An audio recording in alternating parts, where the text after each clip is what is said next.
So today we're here joined by Sean from the SEC, and we're going to be discussing all things about the venue as they celebrate their 40th anniversary. So Sean, 40 years, a very long time. Yeah. From then to now, can you just talk to me how that event space has evolved? Sure. And what's changed and some significant changes since then? Absolutely.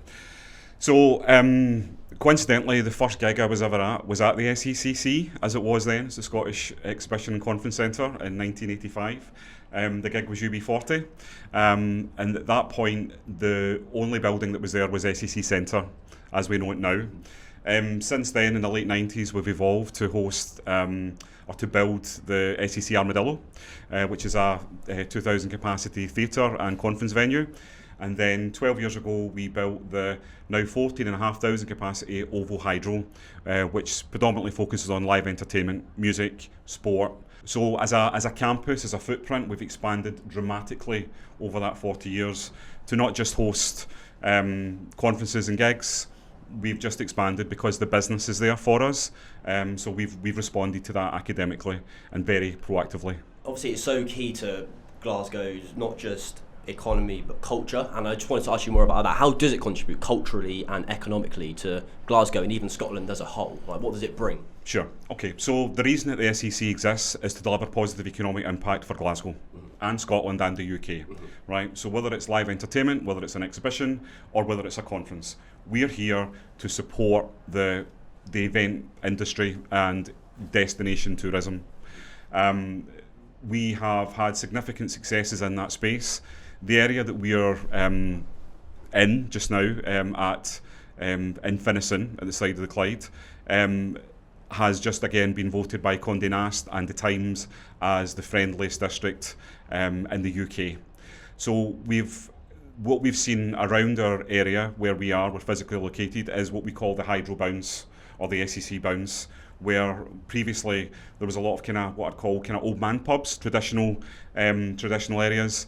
What's happened is the restaurant and the F&B industry, if you like, in our immediate area has grown exponentially in the last 10 to 15 years because of the traffic that we're driving to the area. And then obviously in those 40 years there's been so many external challenges. We talk about economic crashes, Brexit, the pandemic. How have you sort of been resilient through them and stay strong? Because it seems like now it's arguably stronger than ever. So how have you overcome them challenges? Because they're significant ones, especially for the events industry. I think it's really just about positive positioning based on the evolution of the industry. So whether it's products like SEC Connect, which is a highly original connectivity initiative that we undertook about 18 months ago, offering Wi-Fi that is beyond belief. It's also about hosting what I'd call hero events. So we've been insanely lucky over our period to host events like the Commonwealth Games in 2014, like COP26 3 years ago. So it's about consistently evolving, consistently being on the radar of all these major event organisers to be the host of the events and the calendars that we've had. During the pandemic, you mentioned the pandemic earlier, as a venue we were a vaccination centre.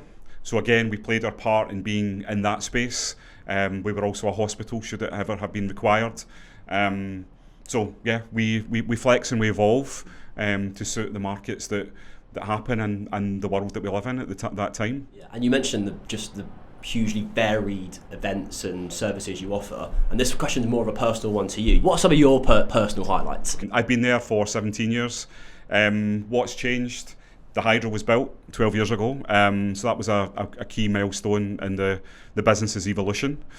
I think it's really what we've seen in live entertainment is the change, and it's things like music evolving into comedy, evolving into immersives, and you see that very much so within the exhibition space, and that's why we're here today to talk about the Indies. Whether it's events like High Rocks, a Van Gogh immersive experience, or a Titanic immersive experience, these things are the evolution of our industries.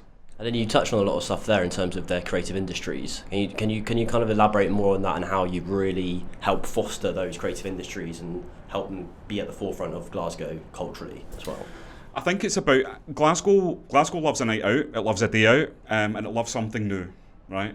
So if we're in the position to offer something new, for example, we're coming towards the end of an insanely successful run of Tutankhamun. Again, another immersive experience. I know that the event's historically been hosted at Excel. We were the first venue to take it out of London. So it's about offering these creative experiences to people that aren't just no harm to a retail format exhibition, but we're offering an experience. So obviously sustainability is so important to events, not just events, but just industry-wide as well. And I wanted to ask how the SEC are implementing sustainability measures and what they're doing to be a sustainable venue. So as part of when we hosted COP 2-3 years ago, there was a pledge. The venues, the industry, the exhibitions and the events industry made a pledge to support a net zero 2030 ambition. That ambition speaks to a Scotland ambition, it speaks to a Glasgow ambition, and it's something that we're insanely committed to doing.